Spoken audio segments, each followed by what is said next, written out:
Mutia ceritakan masalah apa yang sedang Nak Mutia alami sekarang. Baik Ibu, jadi di setiap pagi hari itu sebelum saya berangkat ke sekolah, saya harus membantu ibu saya untuk menyiapkan jualannya. Karena ayah saya itu lagi sakit Ibu. Jadi untuk sementara waktu ini tidak bisa membantu ibu saya. Sehingga penghasilan keluarga saya itu lagi menurun Ibu. Oh, jadi Nak Mutia ini setiap pagi harus membantu ibu menyiapkan jualan karena ayah Nak Mutia sedang sakit sehingga tidak bisa membantu ibu yang menyebabkan keuangan keluarga itu menurun. Iya betul Ibu. Nah, ibu mengerti bahwa membantu ibu Nak Mutia adalah tanggung jawab yang penting bagi Nak Mutia, terutama dalam situasi seperti ini. Namun, dalam keterlambatan ini tampaknya akan mempengaruhi kehadiran Nak Mutia di sekolah. Jadi, apakah Nak Mutia merasa sangat terbebani oleh tugas ini? Iya Ibu, terkadang saya terbebani. Gimana saya ingin menemani ibu saya dalam menyiapkan jualannya, dan di sisi lain itu saya ingin sukses ibu di sekolah. Nah, seringkali juga saya meninggalkan dan melewatkan beberapa mata pelajaran Ibu. Jadi saya merasa itu banyak tertinggalnya Ibu. Jadi Nak Mutia ini bimbang ya. Ibu bisa memahami perasaan Nak Mutia. Nak Mutia itu berusaha menjaga keseimbangan antara membantu ibu dan menjalani kehidupan sekolah dengan baik. Tapi apakah Nak Mutia pernah berbicara dengan ibu mengenai masalah ini? Jadi saya pernah Bu berbicara dengan ibu, tapi ibu saya tuh selalu bilang kalau jualan itu merupakan sumber utama dari penghasilan utama dari keluarga kami Bu, untuk membiayai sekolah saya dan kehidupan sehari-harinya Ibu. Oke, baik. Untuk memahami perspektif Ibu Nak Mutia adalah sebenarnya langkah awal yang sangat baik. Namun penting juga untuk menjaga keseimbangan antara tanggung jawab keluarga dan juga pendidikan Nak Mutia. Jadi apakah Nak Mutia ingin mencari solusi yang tepat untuk membantu Nak Mutia menghadapi masalah ini? Iya Ibu, saya ingin mencari solusi di mana saya bisa datang ke sekolah tepat waktu tanpa meninggalkan ibu saya itu sendirian dalam menyiapkan jualannya Ibu. Silakan Narifa ceritakan masalah apa yang sedang mengganggu Narifa. Jadi Bu, saya tuh merasa banyak pikiran akhir-akhir ini.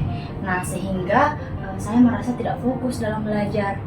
Nah, silakan Narifa ceritakan apa yang membuat Narifa tidak fokus dalam belajar. Jadi Bu, orang tua saya itu sudah bercerai. Nah, mereka bercerai karena sering bertengkar mengenai masalah keuangan dan ayah saya selingkuh. Nah, ketika orang tua saya bertengkar, saya merasa terganggu. Ayah saya sudah tidak peduli lagi dengan saya, Bu. Jadi Narifa merasa terganggu ketika orang tuanya sering bertengkar di rumah. Nah, ayahnya juga sudah tidak peduli lagi karena ayahnya sudah berselingkuh ya. Jadi Narifa, apakah ibunya tidak memiliki pekerjaan? Iya Bu, jadi ibu saya itu hanya seorang ibu rumah tangga. Nah, ibu saya itu stres karena banyak pekerjaan rumah tangga dan ayah saya hanya bersenang-senang di luar sana. Bisa nggak Narifa jelaskan secara lebih rinci masalah yang sedang Narifa alami? Iya Bu, jadi saya tuh sangat sedih Bu karena keadaan saya sekarang ini. Nah, seandainya orang tua saya tidak bertengkar di hadapan saya dan adik saya, maka adik saya tidak akan terganggu psikologisnya. Iya benar Nak, seharusnya orang tua itu tidak bertengkar di depan anak-anak mereka karena hal tersebut akan mengganggu mental anak tersebut. Nah, iya Bu, jadi adik-adik saya itu sering mendengar orang tua saya bertengkar, dan karena ayah saya sudah membentak kami, saya takut adik saya terganggu mentalnya. Saya merasa dunia itu sudah hancur dan saya merasa mereka tidak peduli lagi dengan anak-anaknya. Jadi Narifa merasa bahwa orang tua sudah tidak peduli lagi kepada Narifa.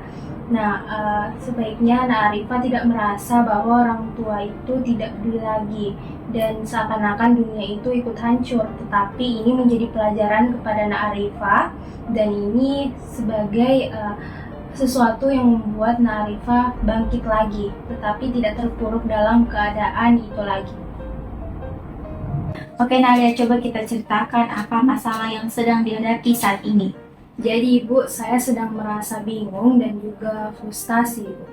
Apa yang membuat Nadia itu merasa bingung dan frustasi? Jadi Bu, saya sulit memahami mata pelajaran sejarah dan saya tidak mengerti. Oke, jadi Ibu paham terhadap kondisi saat ini yang dimana bisa membuat Nak Alia itu merasa frustasi. Apa yang membuat Nak Alia itu merasa sulit dalam memahami mata pelajaran sejarah? Apakah ada hal-hal yang tertentu yang membuat Nak Alia itu merasa sulit untuk memahami mata pelajaran sejarah? Jadi Bu, saya sulit memahami konsep dari mata pelajaran sejarah dan saya kadang tidak tertarik dalam mengikuti ketika guru saya menjelaskan mata pelajaran sejarah itu. Oke, jadi Nak Alia itu kurang tertarik dan sulit untuk memahami konsep. Oke, coba cerita lebih lanjut lagi, Nak. Jadi Bu, ketika saya sedang ada tugas atau ujian, saya pasti saya khawatir Ibu jika nilai saya pasti buruk dan saya sulit mengingat ketika guru saya menjelaskan. Oke, jadi memahami mengenai konsep-konsep di dalam materi sejarah itu memang menjadi tantangan. Apakah ada yang materi yang membuat Nak Alia itu menarik? Iya Ibu, ada beberapa materi yang menurut saya itu menarik, yaitu materi Perang Dunia. Jadi, namun saya sulit mengingat Ibu tentang fakta-fakta atau kejadian tersebut. Oke, jadi Nak Alia itu sulit untuk memahami dan mengingat kejadian-kejadian masa lampau. Setelah saya menjadi observer pada saat teman saya, Arifah Kuratwaina, menjadi konselor, saya menilai bahwa ia telah menunjukkan keterampilan eksplorasi masalah dengan sangat baik. Ia telah menunjukkan kemampuan untuk merespon dengan cermat terhadap perasaan, isi, dan arti yang diekspresikan oleh konseli.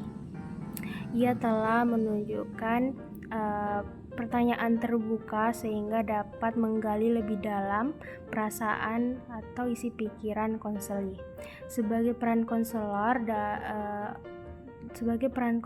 dalam video tersebut, respon yang diberikan sudah tepat, di mana saat konseli menceritakan permasalahannya, konselor dengan seksama memperhatikan konseli.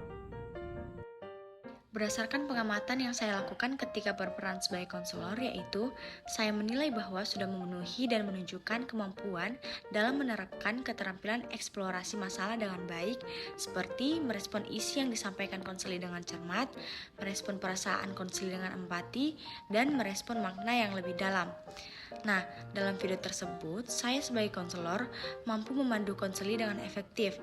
Sebagai peran konselor dalam video tersebut, respon yang saya berikan menurut saya itu sudah tepat, di mana saat konseli menceritakan permasalahannya dengan konselor, dan konselor dengan seksama memperhatikan konseli.